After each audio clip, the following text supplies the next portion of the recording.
வாழ்க வையகம், வாழ்க வையகம், வாழ்க வளமுடன். குரு வாழ்க, குருவே துணை. மணவளக்கலை உறவுகளுக்கு கோபாலின் வணக்கங்களும் வாழ்த்துக்களும். அருட்தந்தை வேதாத்ரி மகரிஷியின் மணவளக்கலை பற்றி தினமும் சிந்தித்துக் கொண்டிருக்கின்றோம். இறைவன் கொடுத்த ஒரு பொக்கிஷம் இந்த உடல். இந்த உடலுக்குள் உயிர் இருந்து கொண்டு உடலை இயக்கிக் கொண்டிருப்பதோடு மட்டுமல்லாமல் உயிர் சுழன்று ஓடிக்கொண்டிருப்பதனால் அதிலிருந்து ஒரு அலை வருகிறது. அந்த அலை உடலளவில் அதற்கு சீவகாந்த அலை என்றும், அதுவே புலன் வழியாக உலக அனுபவங்களை அனுபவிக்கின்ற போது மனமாகவும் செயல்படுகிறது. மனம் ஒரு அலை என்பதனால் அது அலைந்து கொண்டே இருக்கிறது. அதை நிறுத்துவது என்றால் தவத்தின் மூலமாகத்தான் நிறுத்த முடியும். ஆனால் தவம் நம்மால் செய்ய முடியாது என்ற ஒரு காலம்,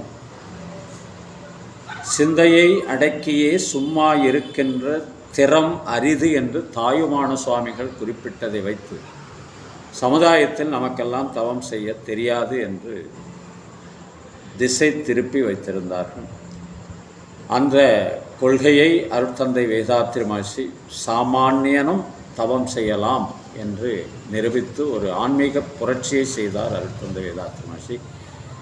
தவம் என்றால் அந்த காலத்தில் காட்டுக்கு போய் கடும் தவம் புரிந்து கமண்டலம் ஏந்தி இப்படியெல்லாம் ஒரு சில கோட்பாடுகளை அடிப்படையாக வைத்து காட்டுக்கு போனால் தான் தவம் செய்ய முடியும். வேதாத்ரி மகரிஷி அதை மாற்றி இல்லறத்திலேயே ராஜயோகம் செய்ய முடியும் என்று நிரூபித்து இப்போது அவருக்கு கோடான கோடி சீடர்கள். இல்லறத்திலேயே காலையும் மாலையும் தவம்.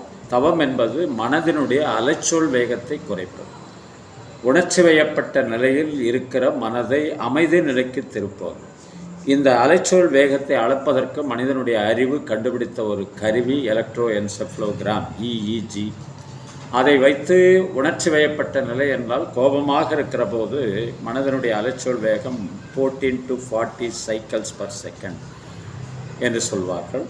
அதை அமைதி நிலைக்கு கொண்டு வருவதற்கு 13, 12, 11, 10, 9, 8 என்ற அலைச்சொல் வேகத்தில் மனதினுடைய அலையை குறைத்தோம் என்றால் ஆல்ஃபா அலை என்று சொல்வார்கள்.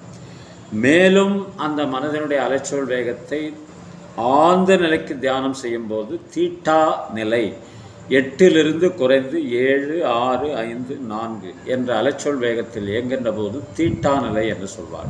தீட்டா நிலையில் பிரபஞ்ச ரகசியங்களை எல்லாம் கூட அகக்காட்சியாக காண முடியும் என்று சொல்லப்படுவது. அதற்கும் மேலும் ஒரு நிலை போகலாம். என்ன அப்படின்னா டெல்டா வேவ் 3, 2, 1 என்ற விகிதாச்சாரத்தில் மனதனுடைய அலைச்சொல் வேகத்தை குறைத்து அந்த ஆதி நிலை, இறைநிலை, தெய்வ நிலைக்கு சமமாக நாம் உயர்ந்து விடலாம். இதற்கு சமம் ப்ளஸ் ஆதி சமாதி நிலை என்று சொல்வார்கள். டெல்டா வேவ் என்ற நிலைக்கும் நம்மால் போக முடியும்.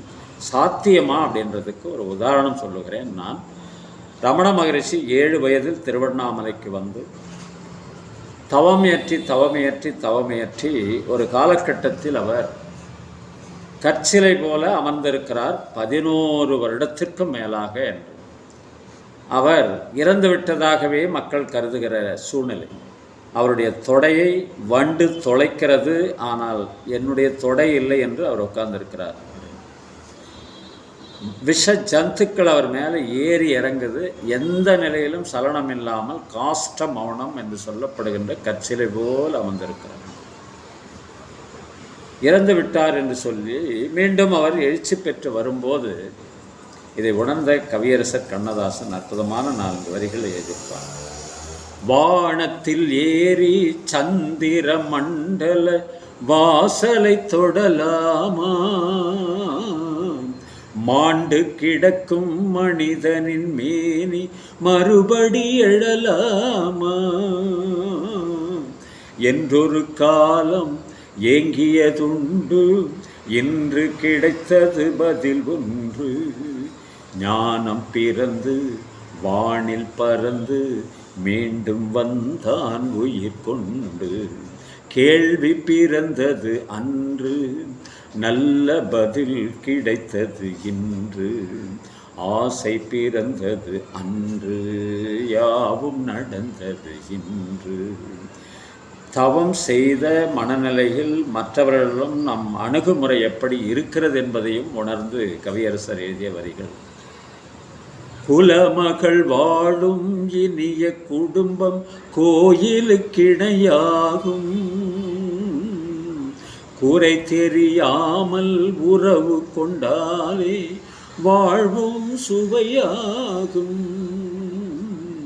படித்த மாந்தர் நிறைந்த நாட்டில் பார்க்கும் யாவும் தனிவுடைமை, நல்ல மனமும் பிள்ளை குணமும் நமது வீட்டின் பொதுவுடைமை. கேள்வி பிறந்தது அன்று, நல்ல பதில் கிடைத்தது இன்று. ஆசை பிறந்தது அன்று, யாவும் நடந்தது இன்று என்று சொல்லி சிந்தனையை நிறைவு செய்கின்றோம். இன்று பிறந்தநாள் திருமண நாள் காணும் அன்பர்கள், நண்பர்கள், மனவளக்கலை உறவுகளுக்கு அருட்தந்தையின் அருட்காப்பு, அருட்பெயராற்றல் இரவும் பகலும் எல்லா நேரங்களிலும் எல்லா இடங்களிலும் எல்லா தொழில்களிலும் உறுதுணையாகவும் பாதுகாப்பாகவும் வழி நடத்துவதாகவும் உங்கள் அனைவருக்கும் அமையுமாக. அருட்பெயராற்றல் கருணையினால் உடல் நலம், நீளாயுள், நிறை செல்வம், உயர் புகழ், மெய்ஞானம் ஓங்கி வாழ்க வளமுடன் என்று குரு நினைவோடு வாழ்த்தி மகிழ்கின்றோம். திருமணத்திற்காக காத்து கொண்டிருக்கும் பெண்கள், பிள்ளைகள் இவர்களுக்கு நல்ல வரணம் என்று விரைவில் திருமணம் நடைபெற வாழ்த்துகின்றோம். வாழ்க வளமுடன்.